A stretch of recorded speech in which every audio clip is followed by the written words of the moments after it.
بسم اللہ الرحمن الرحیم الصلاۃ والسلام علیک یا سیدی یا رسول اللہ وعلی آلک و اصحابک یا حبیب اللہ الصلاۃ والسلام علیک یا سیدی یا رسول اللہ وعلی آلک و اصحابک یا حبیب اللہ۔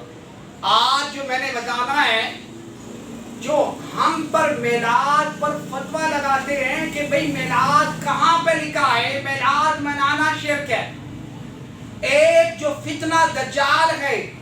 فتنہ دجال کون؟ مرزا انجینئر۔ اور میں نے بار بار اس کے کمنٹس میں لکھا ہے کہ ادار آیا تم یہ کہتے ہو بخاری میں لکھا ہے، مسلم میں لکھا ہے، ارے لانتی تمہیں تو ایک سطر پڑھنی نہیں آتی، حدیث کی عبارت تو خدا کی قسم اس کے بس کی بات نہیں ہے۔ اس انسان لانتی انسان کو دیکھ کر سطر قرآن کی نہیں پڑھنی آتی،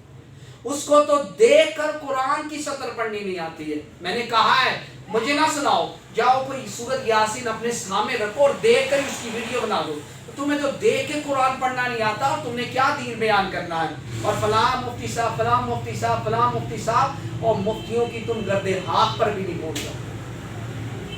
یہ دین کا کام نہیں کر رہی، یہ فتنہ ہے۔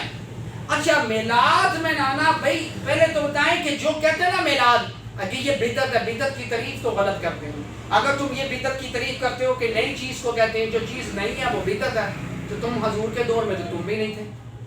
حضور علیہ السلام آقا علیہ السلام کے دور حیات میں تم بھی نہیں تھے، ظاہری حیات میں اب تم نے بھی نہیں پایا، پھر تو تم بھی سر سے لے کے پاؤں تک بدعت، تو تمہیں بھی دفنا دینا چاہیے۔ تم دنیا میں کیا کر رہے ہو، تمہیں بھی دفنا دینا چاہیے، کیونکہ بدعت اور بدعتی کا دنیا میں رہنے کا کیا حق ہے، تمہیں بھی دفنا دینا چاہیے، اس لیے کہ تم بدعتی ہو اور حضور کے دور میں تم نہیں تھے، اب تم نئی فساد اور نیا فتنہ بڑھ گئے ہو، تمہیں بھی دفنا دینا چاہیے تھا۔ اب دیکھیں دوسری بات یہ کہ امام بخاری، اب جنہوں ہمارے پاس اس کا جواب ہے، امام بخاری تو وہ امام بخاری کی وہ امام بخاری وہ ہیں کہ ہر حدیث، جب بھی حدیث امام بخاری رحمۃ اللہ تعالی حدیث کو لکھا تو لکھنے سے پہلے امام بخاری نے جب بھی حدیث کو لکھا اور حدیث میں امام بخاری نے حدیث کو مکمل کر کیا، 16 سال کے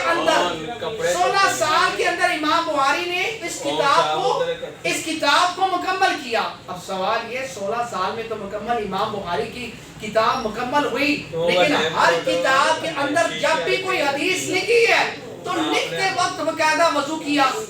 ہر حدیث کو لکھتے وقت وضو بھی کیا، غسل کیا، اور پھر اس کے بعد حدیث کو لکھا،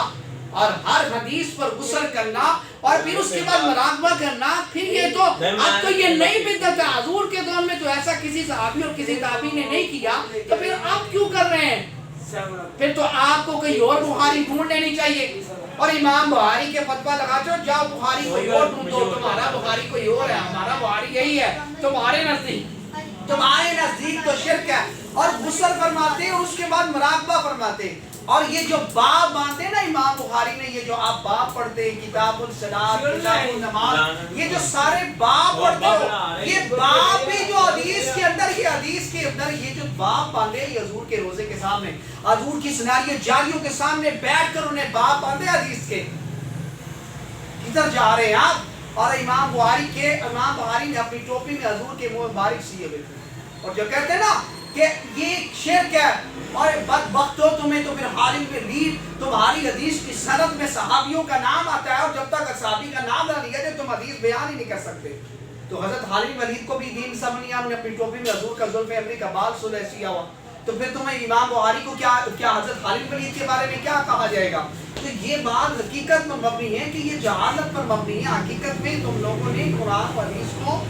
نہیں سمجھا ہے۔ تو وہ ہر حدیث کو اکٹھا کرتے وقت باقاعدہ کیا فرمایا کرتے تھے، غسل فرماتے تھے، وضو فرماتے، اور اس کے بعد انہوں نے اپنی ٹوپی میں حضور کا زلف ابری کا بال سلایا ہوا۔ تو اس کا جواب دیں، اگر یہ بدعت ہے تو پھر اس کا جواب کیا دیں؟ اللہ حضور کے سب کے فضل فرمائے کرم فرمائے۔